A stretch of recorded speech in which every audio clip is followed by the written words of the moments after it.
And he wants the public to not to call him a hero. He's Officer Ken Lam. He's real. He's got a name. He's got a badge. He's not a hero. And he wants every police officer to be known as that. Because we all come to work, we want to do the right thing. And that's why we became police officers.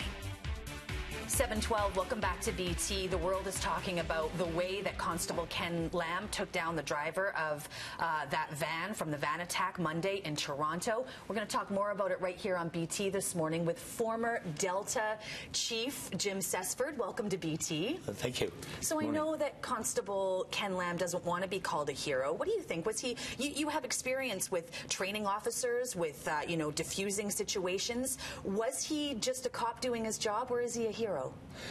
I think he's a hero, but he's not going to see it that way. He'll see that he was doing his job. He's well aware of all the trauma and the carnage that was left behind before he actually took the suspect down.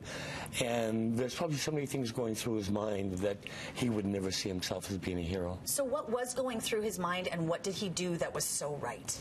Well, he obviously he was very well aware of the situation. His situational awareness was excellent, and he worked his way through it. He's got several use of force options available to him. One of them, you can see he's got his baton in his hand. He also has his firearm ready. So he's looking at, he's assessing the situation, and he's considering what use of force option to use next. And you can see at one point he had his gun out, another point he had his baton out, and he was considering what he was going to have to use to resolve the situation. And ultimately, he talked his way through it. He made the approach, and he physically took down the subject and resolved the situation and ended it right there. So he did a tremendous job. He had all of these options available to him, and he chose the right option that he thought would work in this particular situation. Well, Jim, you're a trained hostage negotiator. How important in a crisis situation like this is active listening? Because I'm thinking, in the driver's case, he's not there to listen. He's there to talk and express the anxiety. How important is active listening in this? Oh, it's critical, and that's one thing that's a key to negotiation when you're negotiating with suspects, is you've got to listen to what they've got to say. And the more they talk, the more they vent, obviously, and they get their feelings and express themselves. Also, there's things that we can pick up from them and maybe come to some conclusion as to why they're in the situation that they're in. And so active listening is critical. And the constable did a great job in this particular situation. And you'll note in the video that he had the presence of mind to go to the police vehicle and shut off the siren, which was a great thing to do, because the siren would agitate the subject, and also would make it difficult to communicate with the subject. So he shut the siren off. He had the presence of mind to do all of these things.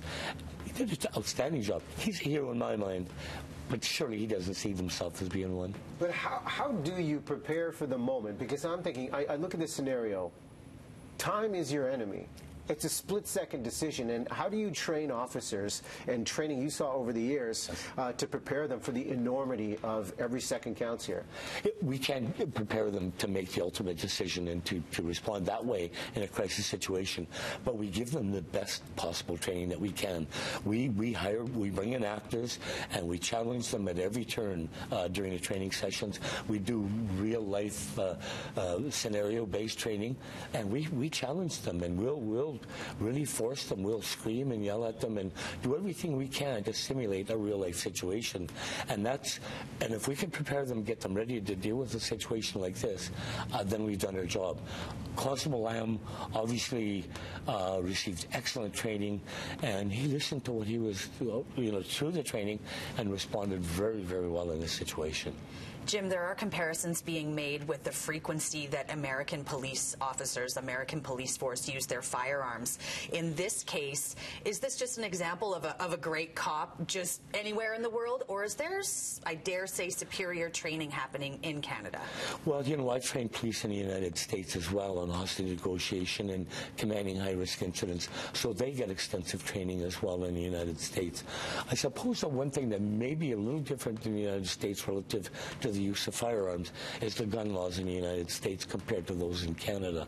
And we don't encounter as many situations with firearms in Canada as they do in the United States. So it's a little more difficult for the police there, but they get extensive training as well. And our officers, I'm proud to say that we've done a tremendous job here in Canada, and our officers do great work. And Constable Lamb did an outstanding job in this particular situation, for sure. Well, if there's any silver lining in such a devastating tragedy, this is it, and a great example to learn from. Jim Cessford, once again, thanks so much for joining us this morning with your insight. Thank you. Thanks.